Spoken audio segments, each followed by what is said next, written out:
when my students are writing and it comes to the editing and revising portion of their writing, I have them meet with peer editors, and they read over their essays with each other.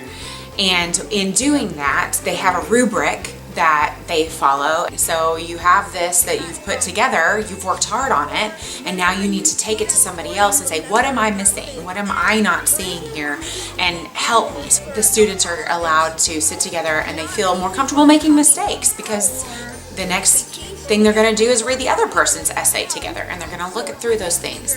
And I always say that you don't have to be perfect. I'm not ever asking you to be perfect. I'm just asking you to look over and see what you can make better.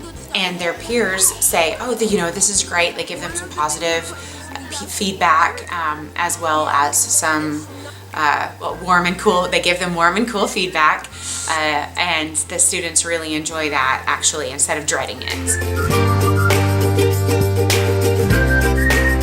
One of the things we know about children that are 5 and 6 years old is they're naturally on developmental stages. They're on different developmental stages, and they run the gamut.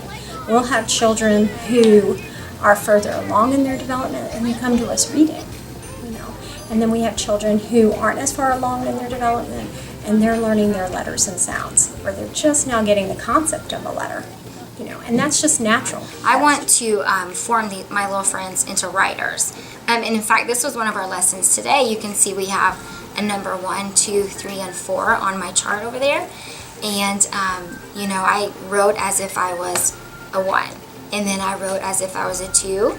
I wrote a page as if I was a number 3 and as if I was a number 4. And, we talked about what you noticed about a number 1. What do you notice about the number 2 paper? And, it was an open dialogue within my class. What can you do to be a number 4? Or if you think you're a number 2, let's talk about the differences between a 2 and a 3. Then they'll come over and they'll start DIYs.